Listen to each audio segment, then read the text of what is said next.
آج کے دن نازل ہونے والی رحمتیں ہم سب کو نصیب کرے۔ ماہ صفر المظفر کا جمعۃ المبارک 18 صفر کی آج تاریخ ہے۔ اس مہینے کی 28 تاریخ کو ہم سب کے محسن جن کی مجاہدانہ کاوشوں سے اسلام ہم تک پہنچا ہے، امام ربانی سیدنا مجدد الفسانی شیخ احمد سرہندی رحمۃ اللہ تعالی علیہ۔ تو آج میں چند گھڑیاں امام ربانی کی تعلیمات و کردار اسی موضوع پر گفتگو کروں گا۔ اللہ تعالی حق گوئی کی توفیق عطا فرمائے۔ الحمدللہ اللہ تعالیٰ نے ہمیں پاکستان کی شکل میں بہت بڑی نعمت عطا فرمائی ہے۔ یہ آزادی کی نعمت کسی محکوم قوم سے پوچھیں کہ آزادی کتنی بڑی دولت ہے۔ پاکستان جس نظریے کی بنیاد پر قائم ہوا وہ ہے دو قومی نظریہ۔ ہندو الگ قوم ہیں، مسلمان الگ قوم ہیں۔ ان کے تہوار الگ ہیں، رہن سہن الگ ہے، حلال و حرام کے تقاضے الگ ہیں، ان کے ہیرو الگ ہیں، ان کی خوشیوں کے ایام عیدیں الگ ہیں۔ ہندو اور مسلمان یہ ایک قوم نہیں ہے، یہ دو قومیں ہیں۔ یہ وہ نظریہ ہے جس کی بنیاد پر پاکستان قائم ہوا تھا۔ اگر آج بھی کسی کو دو قومی نظریے کی سمجھ نہیں آ رہی تو وہ کشمیر کے حالات کو دیکھ لیں کہ مقبوضہ کشمیر کے مسلمانوں پر کتنا ظلم ہو رہا ہے، ہندو بنیاں مسلمانوں پر کیا کچھ ظلم کر رہا ہے۔ یا پھر ہندوستان جا کے دیکھ لیں کہ مسلمانوں کو تیسرے درجے کا شہری سمجھا جاتا ہے، ان پر اعلیٰ ملازمت کے دروازے بھی بند ہیں اور کاروبار پر بھی ہندوؤں کا قبضہ ہے۔ مسلمان ان کے ماتحت رہ کر ہی کوئی چھوٹا موٹا کاروبار کر سکتے ہیں۔ ہندوستان میں آج بھی مسلمان پس رہے ہیں، تیسرے درجے کے شہری۔ مقبوضہ کشمیر کے حالات اور ہندوستان میں جو اس وقت مسلمانوں کے حالات ہیں، انہیں دیکھ کر یہ بات ثابت ہوتی ہے کہ ہمارے بزرگوں نے بڑا درست فیصلہ کیا تھا کہ ہمیں ایک الگ ملک قائم کرنا چاہیے تاکہ ہماری اولادیں ہندوؤں کی غلام بن کے زندگی نہ گزاریں۔ یہ دو قومی نظریہ اس وقت اس دور کے تقاضوں کے مطابق علامہ اقبال رحمۃ اللہ تعالی علیہ نے بیان کیا تھا، لیکن اقبال سے پہلے حضرت مولانا عبدالحامد بدایونی، حضرت مولانا عبدالقدیر بدایونی اور حضرت صدر الافاضل سید نعیم الدین مراد آبادی اور ان سے بھی پہلے علامہ فضل حق خیر آبادی اس دو قومی نظریے کو بیان کر چکے تھے۔ جب تحریک آزادی چل رہی تھی تو اس دور میں اس دور کے تقاضوں کے مطابق علامہ اقبال نے اس نظریے کو بیان کیا، اگرچہ ان سے پہلے یہ جو علماء کے نام میں نے لیے ہیں یہ بزرگ اسی دو قومی نظریے کو بیان کر چکے تھے، لیکن علامہ اقبال نے 1930 میں جدید تقاضوں کے مطابق اس نظریے کو پیش کیا۔ اور پھر علامہ اقبال نے جو دوسرا بڑا کام کیا ہے وہ یہ کہ انہوں نے قائد اعظم محمد علی جناح کو اس کام کے لیے تیار کیا، ذہن سازی کی ہے۔ محمد علی جناح کو قائد اعظم بنانے میں بہت بڑا کردار علامہ اقبال کا ہے۔ قائد اعظم محمد علی جناح ایک اچھے وکیل تھے، دیانتدار تھے، مخلص تھے، محنتی تھے۔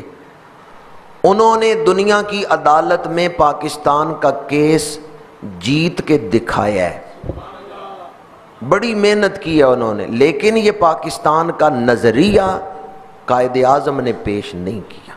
قائد اعظم نے کیس لڑا ہے پاکستان کا، قائد اعظم نے پاکستان کا کیس جیت کے دکھایا ہے، لیکن یہ نظریہ کہ پاکستان بننا چاہیے یہ علامہ اقبال نے قائد اعظم سے پہلے پیش کیا، اور علامہ اقبال نے قائد اعظم کو اس کے لیے تیار کیا ہے۔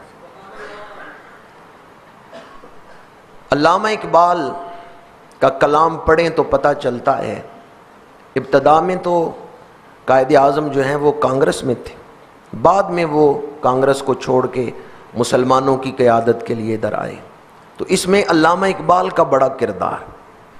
کلام اقبال پڑھیں تو پتہ چلتا ہے کہ اقبال کی سوچ کیا تھی، اقبال کس سطح کے مسلمان تھے۔ علامہ اقبال عشق رسول سے سرشار تھے، علامہ اقبال غیرت مند اور درد دل رکھنے والے مسلمان تھے۔ علامہ اقبال صرف اپنی ذات نہیں بلکہ قوم کی فکر رکھنے والے مسلمان تھے، اور راتوں کو اٹھ کے ملت اسلامیہ کے لیے آنسو بہانے والے مسلمان تھے۔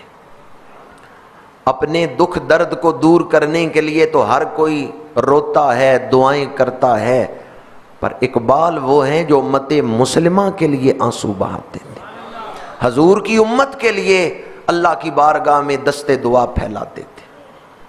کلام اقبال پڑھیں تو پتہ چلتا ہے کہ علامہ اقبال کس قدر ولولے والی اور جذبے والی، جوش والی شخصیت تھی۔ علامہ اقبال غفلت میں نہیں رہنے دیتے، کلام اقبال پڑھیں غفلت دور ہو جاتی ہے، کلام اقبال پڑھیں دل کو سوز نصیب ہو جاتا ہے، کلام اقبال پڑھیں دل کو عشق رسول کی کیفیات نصیب ہو جاتی ہے۔ کلام اقبال ماضی سے بھی آشنا کرتا ہے اور مستقبل کی ذمہ داریوں سے بھی آگاہ کرتا ہے۔ کلام اقبال ایک نوجوان کو بتاتا ہے کہ تو وارث کن کا ہے اور مستقبل میں تیرے کاندھوں پہ ذمہ داری کس کی۔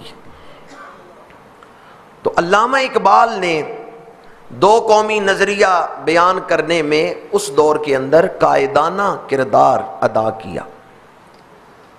اپنی گفتگو کی جو تمہید ہے اسے اس جملے پر مکمل کر رہا ہوں کہ قائد اعظم کو تو اس طرف لانے میں علامہ اقبال کا کردار تھا، لیکن علامہ اقبال کی جو ذہن سازی ہے وہ کہاں سے ہوئی ہے؟ علامہ اقبال کس سے متاثر تھے؟ کلام اقبال پڑھنے سے پتہ چلتا ہے اقبال حضرت مجدد الف ثانی سے متاثر۔ حضرت مجدد الف ثانی کی تاریخ پڑھے، کس طرح اکبر اور جہانگیر بادشاہ کے سامنے انہوں نے ملت کے وقار کا اور اسلام کی عزت کا جھنڈا بلند کیا، وہی فیض اقبال کے سینے کو ملا ہے۔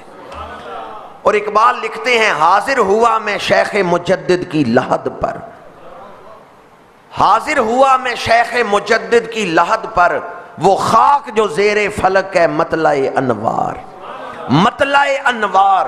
اقبال کہتے ہیں اللہ تمہیں نظر دے تو پھر تم دیکھ سکتے ہو مجدد الف ثانی کی قبر مٹی کی ڈھیری نہیں ہے بلکہ اس کے ذروں سے تو سورج طلوع ہو رہے ہیں۔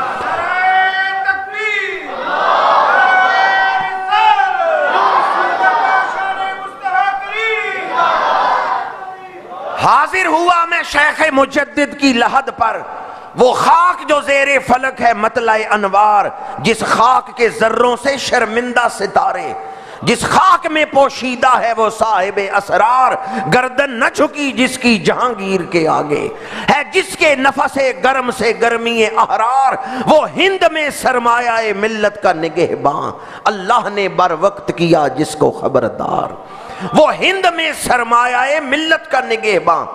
آپ کا والد آپ کو کما کر کوئی وراثت بنا کے دے جائے، اگر آپ اس وراثت کو بچائیں گے تو دنیا کہے گی یہ بڑا لائق بیٹا ہے، یہ اپنے آباء و اجداد کی وراثت کو سنبھالنے والا ہے، اور اگر آپ عیش و عشرت میں ضائع کر دیں گے تو دنیا کہے گی باپ نے تو بہت کچھ بنایا تھا، بیٹے نے ضائع کر دیا۔ ایک وراثت وہ ہے جو صرف اپنے باپ کی طرف سے ملتی ہے، ایک وراثت وہ ہے جو ایک قوم کی طرف سے مل رہی ہے۔ آپ اپنے گھر کے وارث بھی ہیں لیکن آپ اسلام کے وارث بھی ہیں، اسلام کی امانت بھی آپ کے پاس۔ اقبال کہتے ہیں امام ربانی مجدد الفسانی کی عظمت کیا ہے، انہوں نے ملت کے سرمایے کو بچایا ہے، وہ ہند میں سرمایہ ملت کا نگہباں۔ اگر امام ربانی اکبر بادشاہ اور جہانگیر کے سامنے کھڑے نہ ہوتے آج دنیا کے نقشے میں پاکستان نظر نہ آتا۔ پاکستان دنیا کے نقشے پہ موجود ہے تو اس کی تاریخ مجدد الفسانی سے جا کے ملتی، ورنہ یہ نوبت ہی نہ آتی کہ علامہ اقبال یا قائد اعظم مسلمانوں کے لیے کسی ملک کی تگ و دو کرتے، کیونکہ 400 سال پہلے تو اسلام کو مٹانے کی سازش ہوئی تھی۔ اگر وہ سازش کامیاب ہو جاتی تو 20ویں صدی میں یا 19ویں صدی میں تو یہاں مسلمان ہوتے ہی نہ، اسلام تو ہوتا ہی نہ، پھر پاکستان کے لیے کون تحریک شروع کرتا؟ جب اس خطے سے اسلام کو مٹایا جا رہا تھا اس وقت کون کھڑا ہوا جس نے اسلام کے خلاف سازش کو ناکام کر دیا ہے؟ اس دور میں جمہوریت نہیں تھی کہ بولنے کا حق ہو، جمہوریت نہیں تھی اور میڈیا بھی نہیں تھا۔ جس دور کی میں بات کر رہا ہوں اس دور کو بھی ذہن میں لائیں، میڈیا بھی نہیں تھا کہ کوئی خبریں چل رہی ہیں اور ذہن سازی ہو رہی ہے، جمہوریت بھی نہیں کہ آپ کو کوئی بولنے کا حق ہو، وہ تو مطلق العنان بادشاہت کا دور ہے۔ اگر کوئی بادشاہ کے خلاف زبان کھولتا ہے اس کی زبان گدی سے کھینچ کے پھینک دی جاتی، بادشاہ کی مرضی کے خلاف کوئی بولتا ہے سر قلم کر دیا جاتا۔ یہ وہ دور ہے۔ اس دور میں جب اسلام کو مٹانے کے لیے اکبر بادشاہ نے دین اکبری ایجاد کیا، یہ بھی ایک المیہ ہے تاریخ کا اور بڑی توجہ کی ضرورت ہے تاریخ سے سبق حاصل کرنے کی۔ اکبر بادشاہ شروع میں جب وہ حکمران بنے 5 سال اس نے اسلام کے مطابق ہی اپنا ذاتی انفرادی نظام جو ہے وہ چلایا ہے۔ مثلاً وہ نمازی تھا، تہجد گزار تھا، فجر کی اذان خود پڑھتا تھا۔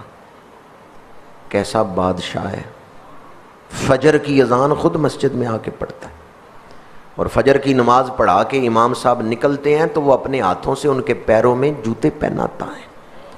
بادشاہ ہو کے بھی امام مسجد کے پیروں میں اپنے ہاتھوں سے جوتے پہنا رہا ہے، یہ اکبر بادشاہ ہے۔ لیکن وہی بادشاہ، انسان کی عقل چکرا جاتی ہے کہ وہ جو تہجد گزار تھا، وہ جو اذانیں پڑھتا تھا، وہ بادشاہ مرتد کیسے ہو گیا اور پھر کفر پر ہی مرے۔ صرف خود ہی مرتد نہیں ہوا بلکہ اس نے اسلام کے خلاف ایک مذہب تیار کر دیا کہ اسلام ختم ہو جائے۔ اس قدر تبدیلی کیسے آ گئی کہ تہجد گزار مرتد بن گیا؟ ایک تو وجہ یہ ہے کہ اس نے شادیاں کرنے میں احتیاط نہیں کی، اس نے ہندو عورتوں سے بھی شادیاں کی، اس نے دیگر مذاہب کی عورتوں سے بھی شادیاں کی اور ان کو کلمہ نہیں پڑھایا۔ اور جب دوسرے مذہب کی عورتیں گھر میں آئیں تو انہوں نے کہا جی مندر بناؤ، محل میں مندر بنایا گیا، پھر وہ محل میں پوجا پاٹ کر رہی ہیں۔ یہ جو بیوی کے ساتھ تعلق ہے اس وجہ سے اکبر بادشاہ نے اسلام کے احکامات پر عمل نہیں کیا۔ بندہ نماز تو پڑھے لیکن اسلام کے حلال و حرام کا خیال نہ رکھے، وہ اپنے دین کو نہیں بچا سکتا۔ سمجھ آئیے آپ کو؟ نماز کے ساتھ ساتھ ضروری ہے کہ ہم اسلام کے حلال کو حلال سمجھیں، حرام کو۔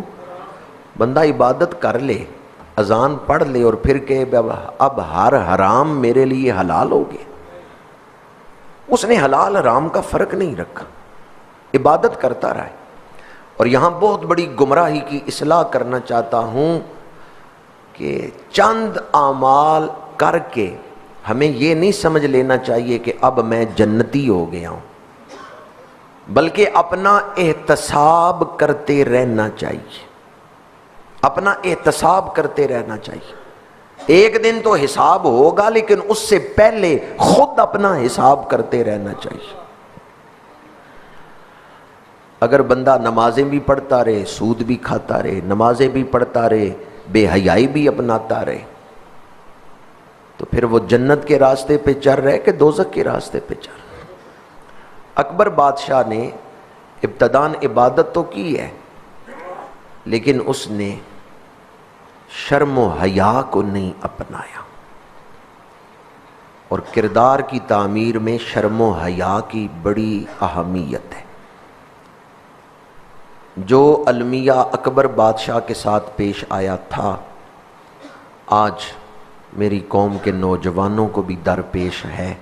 سوشل میڈیا کے ذریعے نگاہوں کی حفاظت، کردار کی پاکیزگی قائم رکھنا مشکل سے مشکل تر ہوتا جا رہا ہے۔ اس لیے اکبر بادشاہ کو جس چیز نے بے دینی تک پہنچایا تھا، کہیں آج کی نوجوان نسل کو بھی وہ چیز بے دینی تک نہ پہنچا دے۔ تو کردار کی حفاظت میں شرم و حیا کو بنیادی اہمیت حاصل ہے۔ دوسری چیز جو اکبر کی گمراہی کا باعث بنی، خود وہ کھرے کھوٹے میں فرق نہیں کر سکتا تھا، لیکن اس نے ایک بیٹھک بنوائی جس میں شام کے وقت وہ تمام مذاہب کے لوگوں کو بٹھاتا تھا اور ان کی باتیں سنتا تھا، ہندوؤں کو بھی، زرتشتیوں کو بھی، پارسیوں کو بھی، عیسائیوں کو بھی۔ خود وہ ماہر نہیں تھا، دین کا ماہر نہیں تھا، دین کی باریکیوں سے واقف نہیں تھا، لیکن وہ دیگر مذاہب کی باتیں بھی سنتا تھا۔ آخر اس نے یہ نتیجہ نکالا، اس نے کہا سارے ہی سچے،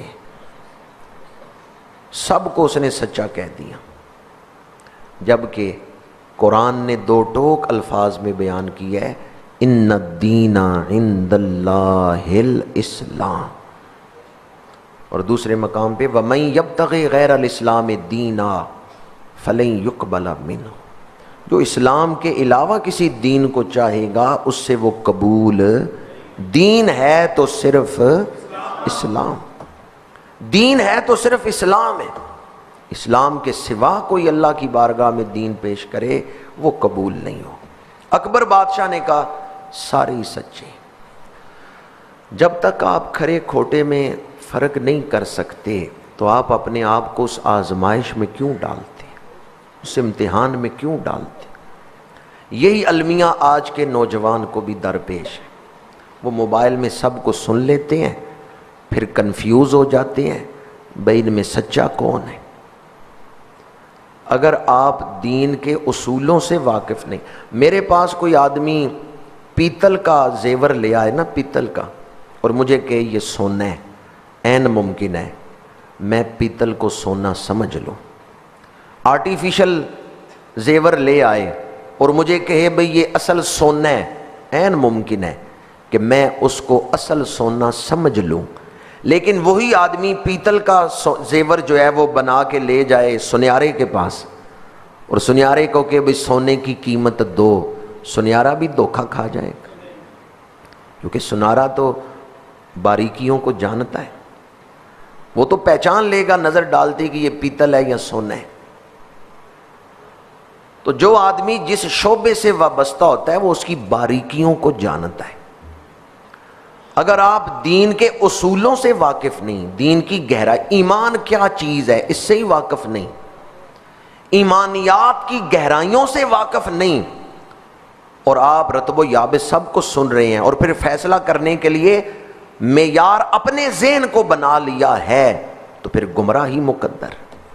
پہلے تو دین سیکھنے کی ضرورت ہے، سمجھنے کی ضرورت ہے، جب اس پر عبور ہوگا تو پھر آپ مخالفین کے اعتراضات بھی سن سکتے ہیں، ان کے جواب بھی دے سکتے ہیں۔ جو آدمی صرف ڈسپینسر ہو وہ دل کا آپریشن کر سکتا ہے، اور بندہ ڈسپینسر بھی نہ ہو اور کہے بھی لیٹو، دل کے مریض سے کہ لیٹو میں تمہارا آپریشن کرتا ہوں، تو کر سکتا ہے؟ آج کا نوجوان ایسا ہی کر رہا ہے کہ دین پر عبور تو ہے نہیں، اصول دین، مقاصد دین، تاریخ دین، اس سے واقفیت تو ہے نہیں، اور موبائل پر ہر ایک کو سن کے پھر اپنے ذہن سے تجزیہ کر رہے ہیں۔ لہجوں کا جادو چل رہا ہے آج کے دور میں، لہجوں کا جادو چل رہا ہے، الفاظ کا جادو چل رہا ہے، اور لوگ گمراہی کا سودا خرید رہے ہیں۔ یہی ٹریجڈی اکبر بادشاہ کے ساتھ پیش آئی، یہی ٹریجڈی آج کے نوجوان کو بھی درپیش۔ اکبر بادشاہ نے بھی سب کو سننا شروع کیا، سب کی باتیں، سب کے دلائل، اور آخر میں اس نے کہا سارے ہی سچے ہیں۔ اس کے دربار میں کچھ ایسے مشیر وزیر بھی بیٹھے ہوئے تھے کہ انہوں نے کہا 1000 سال کے بعد نئے مذہب کی ضرورت ہوتی ہے، اسلام کو آئے ہوئے 1000 سال ہو گئے، اب نئے مذہب کی ضرورت ہے، لہذا نیا دین ایجاد کرو۔ یہ 11ویں صدی کے آغاز کی بات ہے۔ اس وقت ہم 15ویں صدی میں ہیں، 1440 میں ہے، 15ویں صدی جا رہی ہے۔ میں آپ کو 11ویں صدی کے آغاز کی بات سنا رہا ہوں۔ جب 10 صدیاں پوری ہو گئیں، 1000 سال اسلام کو گزر گیا، تو اکبر بادشاہ کے دربار میں، اس وقت پاکستان ہندوستان ایک ہی ملک ہے، یہ سازش تیار کی گئی کہ اسلام کی عمر پوری ہو گئی ہے، اب نئے دین کی ضرورت، لہذا اکبر بادشاہ نے دین بنایا جس کا نام تھا دین اکبری۔ وہ کہتا تھا دین محمدی کی عمر پوری ہو گئی ہے، اب دین اکبری کی جو ضرورت ہے۔ کلمہ طیبہ کیا ہے؟ لا الہ الا اللہ محمد الرسول اللہ صلی اللہ علیہ وآلہ وسلم۔ اس نے کلمہ بنایا لا الہ الا اللہ، اکبر خلیفۃ اللہ۔ اب یہ کلمہ پڑھایا جا رہا تھا، لا الہ الا اللہ اکبر خلیفۃ اللہ۔ اکبر مسلمانوں سے کہتا کہ یہ تمہاری اذان کے شروع میں میرا نام ہے، اللہ اکبر۔ وہ کہتا تھا اکبر میرا نام ہے جو اذان کے شروع میں ہے۔ حتیٰ کہ اس نے حضور کا نام رکھنے پر بھی پابندی لگا دی تھی، کوئی بچہ پیدا ہو اس کا نام محمد نہیں رکھ سکتے، اس کا نام احمد نہیں رکھ سکتے۔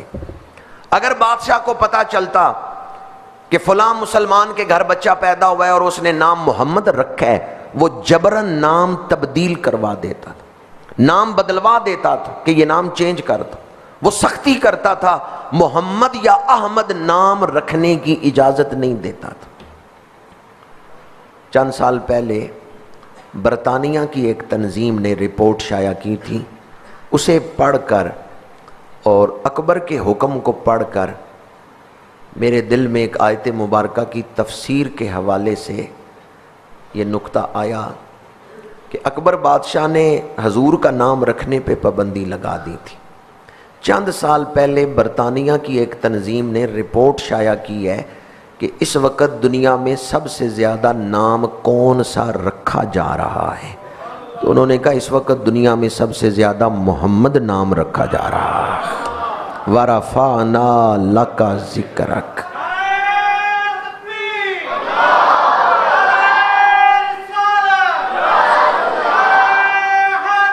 فرش والے تیری شوکت کا علو کیا جانے، خسروا عرش پہ اڑتا ہے پھریرا تیرا۔ بادشاہ وقت نے کوشش کی کہ میں اس نام کا رواج ہی ختم کر دوں، آئندہ لوگ اپنے بچوں کے نام محمد یا احمد نہ رکھیں، اور آج موجودہ دنیا میں حالت کیا ہے کہ سب سے زیادہ یہی نام رکھے جا رہے ہیں۔ دنیا والوں کو کیا پتا میرے آقا کی عزت و عظمت کا جھنڈا کہاں تک لہرا رہا ہے، اللہ نے کیا شان حضور کو عطا فرمائی۔ اکبر بادشاہ نے دین محمدی کے مقابلے میں دین اکبری ایجاد کیا. جو چیزیں اسلام میں حلال تھی اس نے کہا حرام ہے، جو اسلام میں حرام تھی اس نے کہا حلال ہے. کتا نجس ہے، کتا حرام ہے، اکبر بادشاہ نے کہا کتا حلال ہے، کتا پاک جانور ہے. اور اس نے اپنے بارے میں کہا، کہتا ہے میں اپنے دن کا آغاز کتے کی زیارت سے کرتا ہوں. میاں بیوی کا وجود ملے غسل فرض ہوتا ہے. اکبر بادشاہ نے کہا غسل جنابت کی ضرورت نہیں، میاں بیوی کے وجود ملنے سے غسل فرض نہیں ہوتا. اکبر بادشاہ نے کتنی مسجدیں گرا کے مندر تعمیر کروائے. گائے ذبح کرنا قانوناً جرم تھا.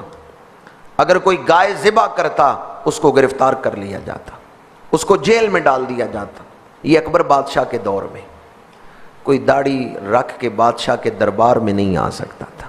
بادشاہ نے داڑھی رکھنے پر پابندی لگا. مفتی صدر الدین بیٹھے ہیں دربار میں، بادشاہ نے ان کی داڑھی پہ ہاتھ رکھا، کہا آئندہ میرے دربار میں آؤ تو داڑھی کے ساتھ نہیں آنا. پھر حجام کو بلایا اور کہا اس کی داڑھی اتار دو. شعار اسلامی کو وہ مٹا رہا ہے. اب آپ اندازہ کریں کتنی سخت سازش تھی اسلام کو مٹانے کے لیے. اور جو درباری ملا تھے انہوں نے اکبر کو مجتہد مطلق کا سرٹیفکیٹ دیا تھا. قانونی طور پر اس کو یہ اختیار دیا تھا مجتہد مطلق، کہ جس چیز کو اکبر حلال کہے گا وہ حلال ہے، جس کو یہ حرام کہے گا وہ حرام ہے. اس کو کس مقام پر لے گئے ہیں؟ مجتہد مطلق ہے، جس چیز کو یہ حلال کہہ دے وہ حلال ہے، جس کو یہ حرام کہ وہ حرام ہے. اگر یہ سازش کامیاب ہو جاتی تو آج کیا اس خطے میں اسلام نظر آتا؟ کئی جگہوں سے اکبر کے خلاف آواز اٹھی، کئی آستانوں سے، کئی مسجدوں سے، کئی مدرسوں سے، لیکن وہ اتنی مضبوط آواز نہیں تھی کہ اکبر کو کوئی اثر ہوتا، یا اتنی مضبوط آواز نہیں تھی کہ حکومت کا تختہ الٹ دیا جاتا. اس دور میں اکبر کے ظلم و ستم بھی اتنے تھے کہ کوئی مضبوط آواز اٹھا ہی نہیں سکتا. اس طرح اس نے ہر شے کو ظلم و ستم سے کنٹرول میں رکھا ہوا تھا، کوئی اس کے خلاف مضبوط آواز اٹھا ہی نہیں سکتا تھا.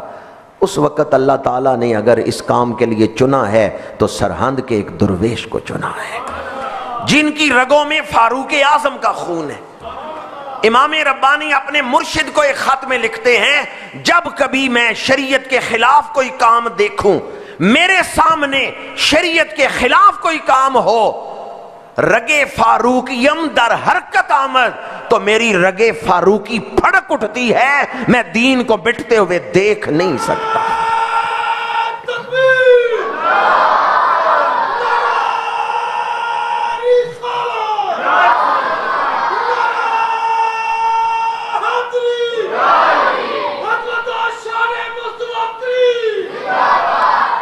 حضرت سیدنا فاروق اعظم رضی اللہ تعالیٰ عنہ کو میرے آقا کریم نے مانگا، اللہم ایّد الاسلام بعمر بن الخطاب، پروردگار عمر بن خطاب کے ذریعے اسلام کی مدد فرما. میرے آقا دیکھ رہے تھے عمر خود بھی اسلام کی خدمت کرے گا اور قیامت تک عمر کی اولاد بھی اسلام کی خدمت کرتی رہے گی. مجدد الف ثانی فاروق اعظم کی اولاد ہیں، اور بابا فرید الدین مسعود گنج شکر پاک پتن شریف والے آپ بھی فاروق اعظم کی اولاد ہیں. حضرت مجدد الف ثانی نے اس وقت کس انداز میں بادشاہ سے اٹھنے والی اس تحریک کو ناکام کیا. اگر فتنہ ایک گھر سے اٹھے نا تو اس کو ختم کرنے کے لیے ایک عام شخص کافی ہے. فتنہ ایک محلے کی حد تک ہو، مسجد کا امام بھی ختم کر سکتا ہے. فتنہ ایک شہر کی حد تک ہو، کوئی عام بزرگ اس شہر میں اس فتنے کو ختم کر سکتا ہے. فتنہ جتنا طاقتور ہوگا اس فتنے کو ختم کرنے والے کے پاس بھی پھر اتنی طاقت ہونی چاہیے. فتنہ بادشاہ کے گھر سے اٹھے تو مٹانے کے لیے بھی پھر ولایت کا کوئی بادشاہ ہی چاہیے. شر جتنا طاقتور ہوگا خیر پھیلانے والے کو بھی پھر اتنی طاقت کے ساتھ اٹھنا ہوگا.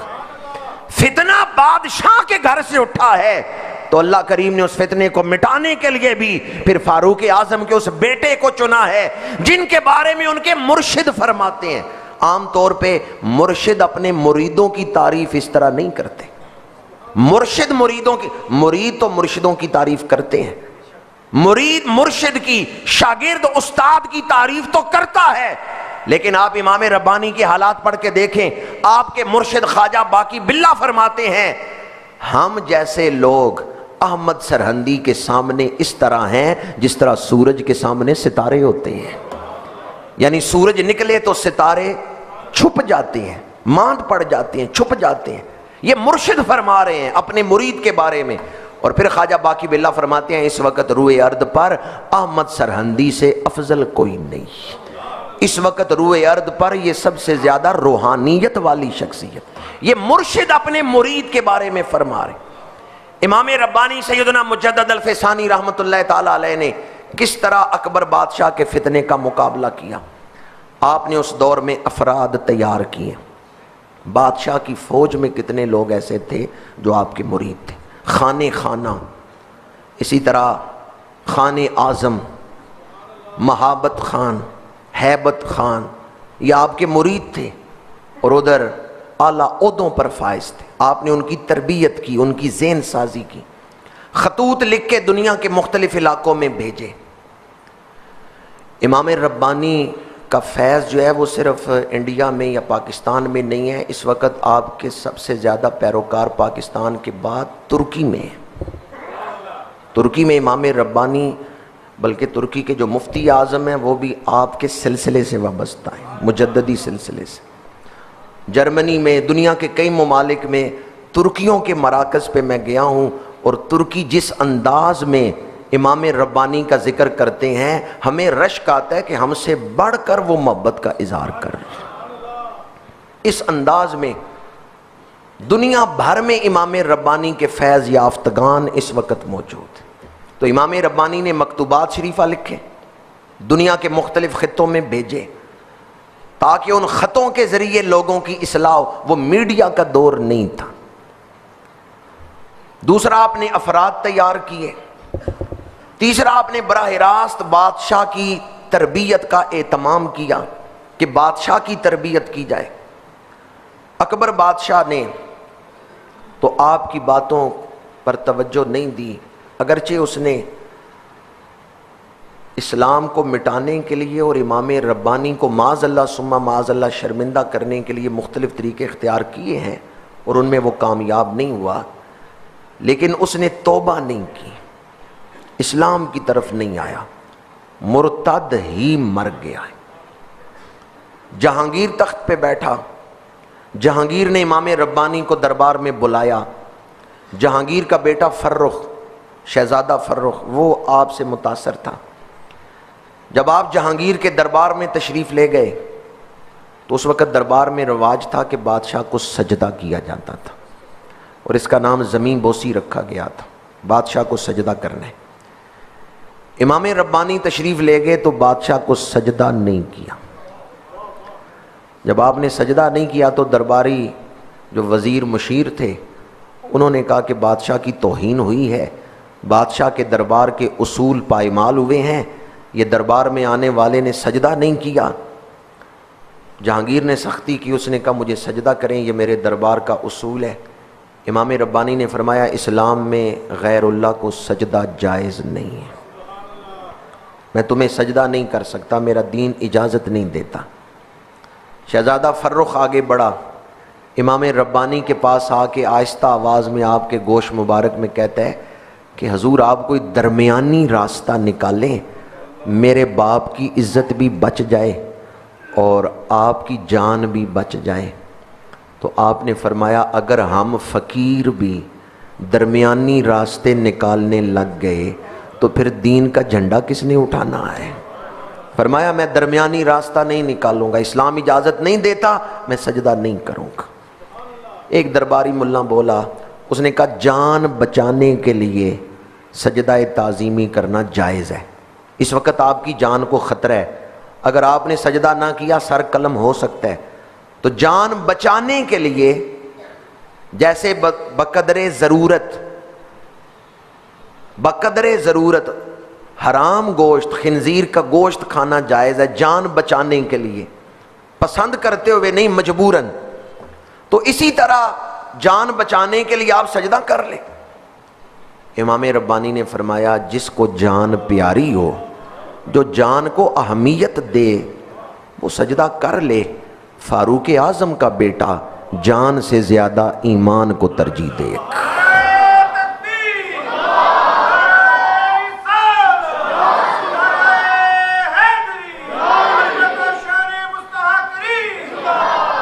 جب آپ اکبر بادشاہ کے سامنے دربار میں بادشاہ کے سامنے بول رہے ہیں تو اس آیت کی تفسیر سمجھ آ رہی ہے، الا ان اولیاء اللہ لا خوف علیہم ولا ہم یحزنون، جو اللہ کے دوست ہیں انہیں کوئی خوف نہیں۔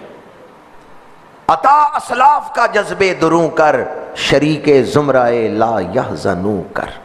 اقبال دعا مانگتے ہیں، پروردگار ہمیں بھی وہ جذبہ عطا کر، ہمیں بھی وہ کیفیت سرشار عطا کر، عطا اسلاف کا جذبے دروں کر، شریک زمرائے لا یحزنوں کر۔ خرد کی گتھیاں سلجھا چکے ہم، میرے مولا ہمیں صاحب جنوں کر۔ امام ربانی نے سجدہ نہیں کیا، بادشاہ نے کہا انہیں کلا گوالیار کی جیل میں ڈال دیا جائے۔ رب بڑا مہربان ہے، کبھی کنویں کو چلا کے پیاسے کے پاس لے آتا ہے۔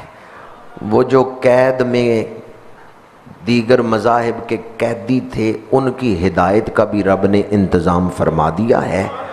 عام طور پہ تو مرید ہی چل کے مرشد کے پاس جاتے ہیں، آج مرشد خود چل کے جیل میں مریدوں کے پاس آ گئے ہیں ہدایت کا سامان لے کر۔ اب جیل میں ذکر کے حلقے منعقد ہو رہے ہیں، لوگ کلمہ پڑھ رہے ہیں، اسلام قبول کر رہے ہیں۔ وہ جیل تو رہ ہی نہیں گئی، وہ تو خانقاہ بن گئی۔ صدر ہر جا کے نشینت صدر است، پھول جہاں بھی رکھیں خوشبو ہی آئے گی۔ پھول چونکہ خوشبو رکھتا ہے، پھول کو جہاں بھی رکھیں وہ ماحول کو معطر کر دے گا۔ چراغ روشنی پھیلاتا ہے، چراغ کو جہاں بھی رکھیں وہ ماحول کو پر نور بنا دے گا۔ امام ربانی سرہند کی خانقاہ پہ تھے تو اللہ دلوں پہ نقش کر رہے تھے۔ کلا گوالیار کی جیل میں گئے ہیں تو وہاں قیدیوں کے سینے پہ بھی اللہ کا نام نقش کر رہے ہیں۔ امام ربانی ادھر جیل میں ہیں، ادھر آپ کے مرید کابل سے فوج لے کے چلے کہ ہمارے مرشد کو جہانگیر نے قید میں ڈالے۔ ہیبت خان فوج لے کے آیا جہانگیر سے جنگ کرنے کے لیے۔ دریائے جیلم کے کنارے پہ جنگ ہوئی جس میں جہانگیر خود شامل ہوئے۔ جہانگیر جنگ ہار گئے، ہیبت خان جیت گئے۔ اس نے بادشاہ کو گرفتار کر لیا، خط لکھا ہے امام ربانی کو کہ آپ جیل سے نکلیں اور جا کے دلی کے تخت پہ بیٹھ جائیں، بادشاہ میری قید میں ہے۔ امام ربانی جیل سے نہیں نکلے، آپ نے واپسی خط لکھا ہے اپنے مرید ہیبت خان کو۔ آپ نے فرمایا تو میرا مرید ہے پر تو مجھے پہچان نہیں سکا، تخت میری منزل نہیں ہے، میں نے نہیں تخت پہ بیٹھنا، میں تو واپس جا کے سرہند کی مسجد کے مصلی پر ہی بیٹھوں گا، میں نے تخت پر نہیں بیٹھنا، تخت پر میں جہانگیر کو ہی بٹھاؤں گا۔ بس یہ توبہ کر لے اور رسول اللہ کا غلام بننے کا وعدہ کر لے۔ چہرے نہیں بدلوں گا، اندر بدلوں گا، دل بدلوں گا۔ جہانگیر کو جب یہ خط دکھایا گیا کہ تو جنہیں اپنا دشمن سمجھتا ہے وہ تو تیری خیر مانگ رہے ہیں کہ اگر یہ توبہ کر لے رسول اللہ کا غلام بن جائے تو ہم اسے ہی تخت پر بٹھائیں گے، جہانگیر کی آنکھوں میں آنسو آ گئے کہ میں آپ کو پہچان نہیں سکا۔ اس نے توبہ کی، آپ کی بارگاہ میں حاضر ہوا، مرید بنا، اور پھر امام ربانی حکم دے رہے ہیں، جہانگیر عمل کر رہا ہے۔ اپنے ہاتھوں سے بادشاہ نے گائے کو ذبح کیا۔ جو مسجدیں گرائی گئی تھیں اور مسجدوں کی جگہ مندر بنائے گئے تھے، وہاں بادشاہ خود اپنے ہاتھوں سے مسجد کی تعمیر کا سنگ بنیاد رکھ رہا ہے۔ وہ ہند میں سرمایہ ملت کا ایک درویش نے بادشاہ کو اپنے پیروں پہ جھکا دیا۔ امام ربانی حکم دے رہے ہیں، جہانگیر مان رہا ہے۔ جہانگیر پر جب آخری وقت آیا نا، وصال کا وقت، تو اس کے غلام نے کہا بادشاہوں کی زندگی میں کئی ایسے معاملات ہوتے ہیں، کیا تمہیں اپنی بخشش کی کوئی امید ہے؟ بادشاہ نے کہا میرے پاس ایک ہی امید ہے بخشش کی، کہ میں مجدد الفسانی کا مرید ہوں، میں نے مجدد الفسانی کے ہاتھوں میں ہاتھ دیا ہے، بیعت کی ہے۔ یہ ایک نسبت میرے پاس ہے کہ میرے شیخ نے مجھے کہا تھا کہ اے محمد سلیم، میں قیامت کے دن تجھے اپنے ساتھ جنت میں لے کے جاؤں گا۔ بس یہ ایک امید میرے پاس ہے۔ نہ تاج و تخت میں نے لشکر و سپاہ میں ہے، جو بات مرد کلندر کی بارگاہ میں ہے۔ فقر ہے میروں کا میر، فقر ہے شاہوں کا شاہ، فقر کے ہیں معجزات تاج و سریر و سپا۔ دارا و سکندر سے وہ مرد فقیر اولا، ہو جس کی فقیری میں بوئے اسد اللہ۔